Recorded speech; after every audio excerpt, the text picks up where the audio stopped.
পুনৰ আবিৰ্ভাৱ হোৱাৰ কাৰণ কি মহাকাল? প্ৰভু মহাকাল মহাপ্ৰলয় আৰম্ভ হোৱাৰ আগতে আৰ এক মহাপ্ৰলয়লৈ সাজু হওক। আৰু কি মহাপ্ৰলয় মহাকাল? মা লক্ষ্মী আয়ে পৃথিৱী ধ্বংসৰ কাৰণে এক মহা দৈত্যৰ কৰিছে সজন, আৰু সি এইফালে আহিব ধৰিছে। তাক বধ কৰা কাৰো সাধ্য নাই প্ৰভু। লক্ষ্মীয়ে দৈত্য স্বজন কৰাৰ কাৰণ কি মহাকাল? কাৰণ পিছে পৰেও গম পাব প্ৰভু। এতিয়া মাথো সাৱধান হোৱা। যাওঁ, মই মোৰ কৰ্তব্যত সাৱধান কৰি লওঁ তোমালোকক।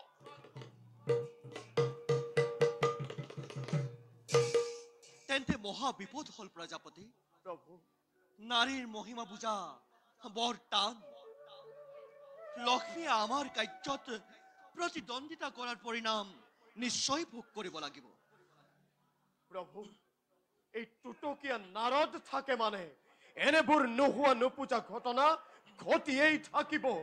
সি মোৰ পুত্ৰ হৈ মোৰেই সৃষ্টিত হেঙাৰ স্বৰূপে থিয় দিছে। তাক মই নকৰিম ক্ষমা। এইবাৰ তাক মই উচিত শাস্তি কৰিম প্ৰদান। মহাপ্ৰলয়ৰ আগমুহূৰ্তত নানা ধৰণৰ বিভীষিকাই আগুৰি ধৰিছে। তাক বাধা দিব কোনেও নোৱাৰে। আৰু আমাৰো দেখিছো শক্তি কমিয়েই আহিছে।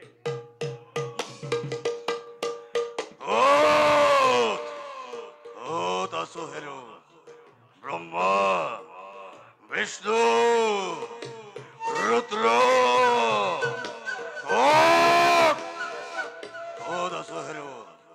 ব্ৰহ্মাৰ কন্যা সৰস্বতী। ক'ত আছে ব্ৰহ্মাৰ কন্যা সৰস্বতী?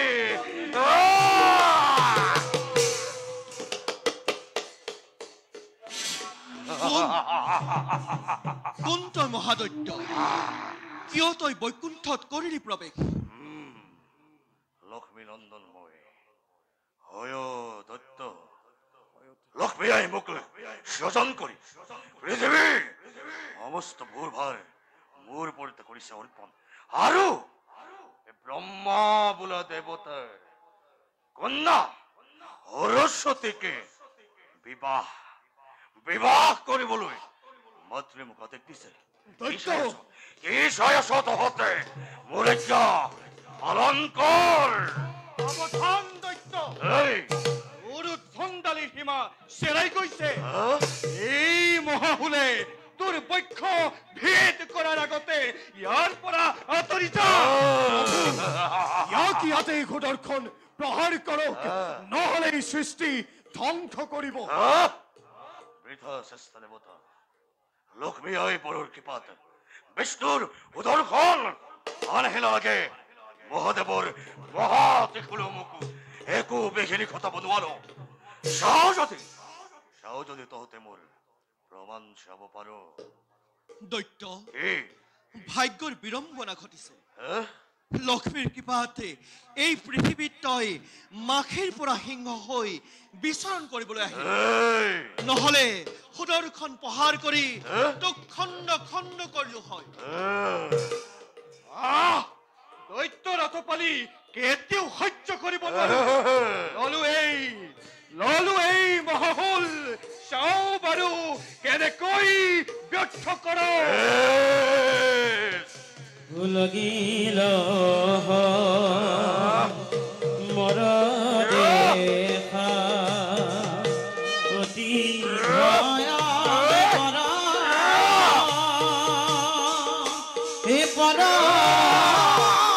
ভৰে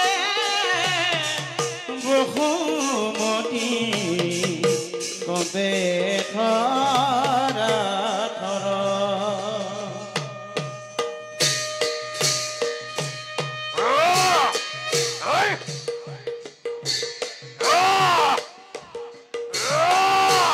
লাগিল মৰ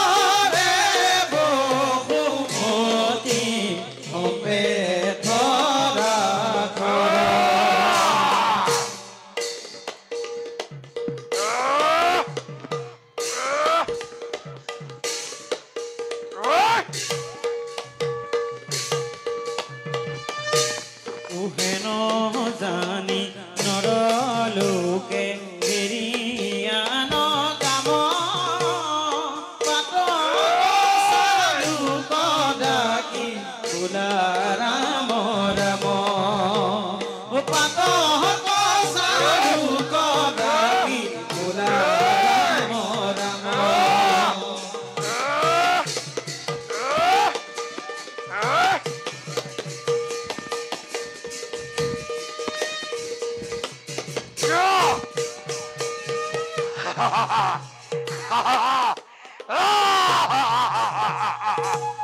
এদিকে কত তোর ক্ষুদ্র শক্তি তহতক হাতে কলে দাখত্তর হে করবিল হয় বন্ধ করি থম অন্ধকার উতালত কোথ কোথ হে মহাপ্রলয় কোথ হে মহাপ্রলয় এই হরদত্তর জীবিত থাকার অবস্থাত কোনো মহাপ্রলয় হব নোৱাৰে মই বিশ্বৰ প্ৰহেলিকা মই বিশ্বৰ ধূমকেতু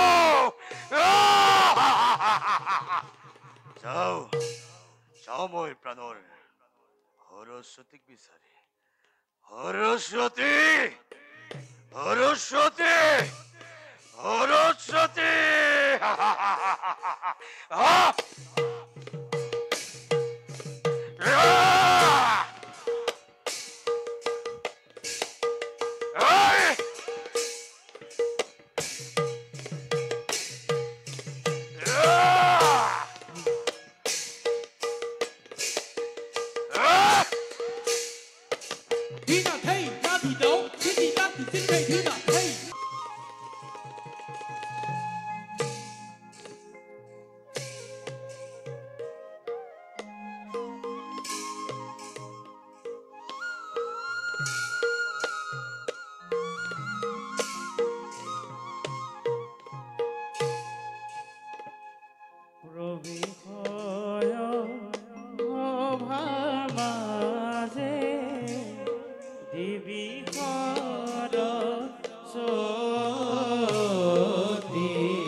প্ৰজাপতি ব্ৰহ্মাৰ কন্যা পিতাৰ অধিষ্ঠাতী দেৱী মই নাম মোৰ সৰস্বতী ভাতৃ মোৰ নাৰদৰ বিনাৰ টংকাৰত চংকিত হৈ সুৰৰ মূৰ্ছনা প্ৰভুৰ আদেশ পালি এই জগতৰ কৰিছো মই কৰ্তব্য নিজৰ মোৰ দেখোন ইয়াত থকা বহু পৰি হ'ল যাওঁ নকৰি পলম নিজ কৰ্তব্য সৌকৈ অগ্ৰসৰ সতী আই সৰস্বতী পিতা আই সৰস্বতী পিতা আই পিতা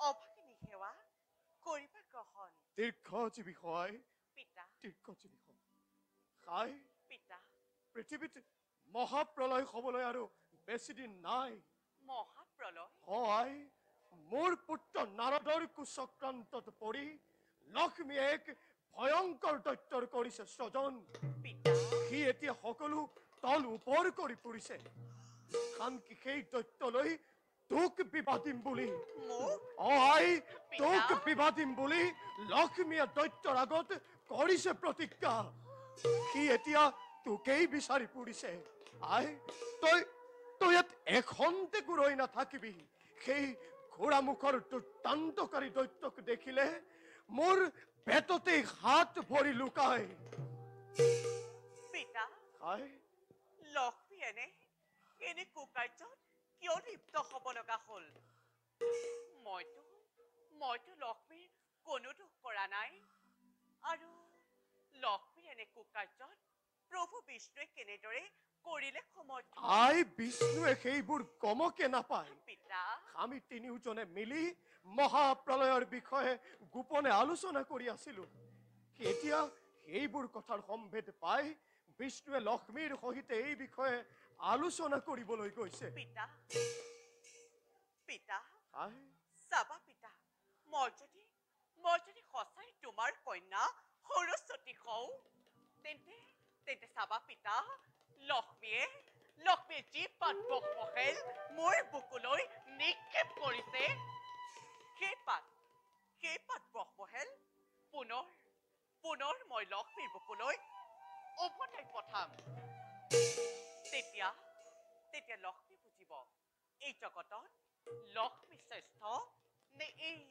সৰস্বতী শ্ৰেষ্ঠ এতিয়া সেইবোৰ কৰাৰ সময় নহয় আই পিতা তই অতি শীঘ্ৰে এই স্থান কৰ পৰিত্যাগ সেই দৈত্যই তোক বিবাহ কৰোৱাৰ লগতে মোৰ সকলো জ্ঞান শাস্ত্ৰ হৰণ কৰিব পিতা আই তাৰ বাবে তুমি অকণো চিন্তা নকৰিবা মই মোৰ ব্যৱস্থা নিজেই কৰি ল'ম বাৰু পিতা তুমি এতিয়া যোৱা বেছ তেন্তে আই মই আহিলো তই ইয়াত এখন্তে ৰৈ নাথাকিবি পিতা তোৰ বাবে মোৰ বৰ চিন্তা হৈছে আই যোৱা পিতা মই- তুমি মোৰ বাবে অলপো চিন্তা নকৰিবা মই আহিলো আই যোৱা মই আহিলো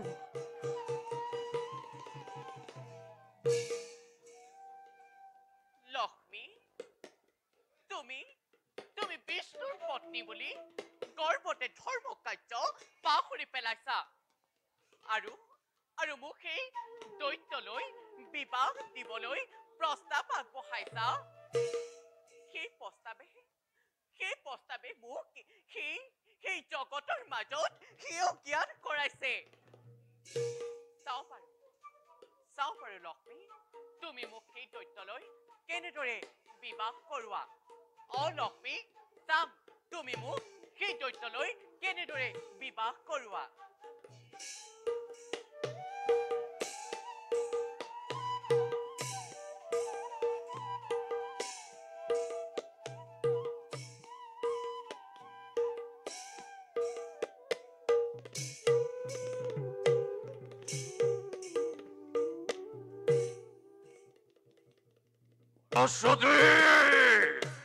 সৰস্বতী এই সৰস্বতী ক'ত আছা সৰস্বতী কৰিব লাগিব আজি তোমাকে মোৰেই অৰ্ধাংগিনী সৰস্বতী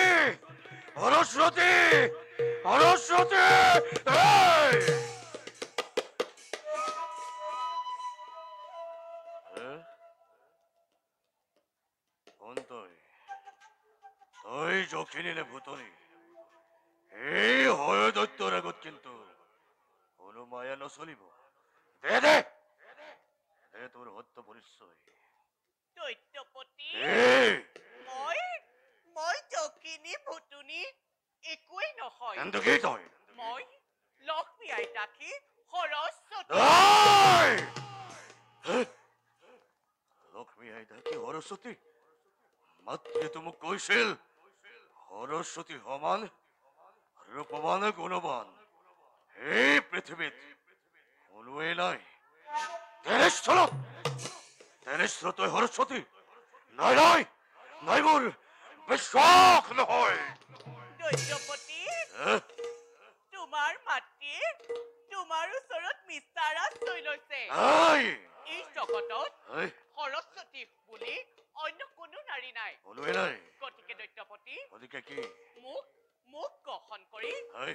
মোৰ জীৱন কৃতাৰ্থ কৰক। নাই! দৈত্যপতি মোৰ জীৱন কৃতাৰ্থ কৰক। এই! দৈত্যপতি মোৰ মাতৃ! জীৱন কৃতাৰ্থ কৰক। মাতৃ! তুমি আজি মোক ভীষণভাৱে পৰাধীন কৰিছা। নাই নাই, এনে কৰবা সৰস্বতী গ্ৰহণ কৰিলে মোৰ এই দুৰ্য শক্তি একেবাৰে ব্যৰ্থ। নাই নাই, মই মাতৃৰ কাষলৈ যাবই লাগিব। মাতৃয়ে মোক ভীষণ প্ৰতাৰণা কৰিছে। মাতৃ!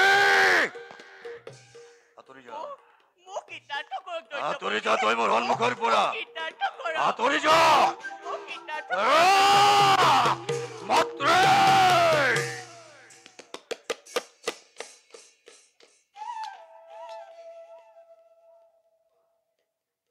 লক্ষ্মী লক্ষ্মী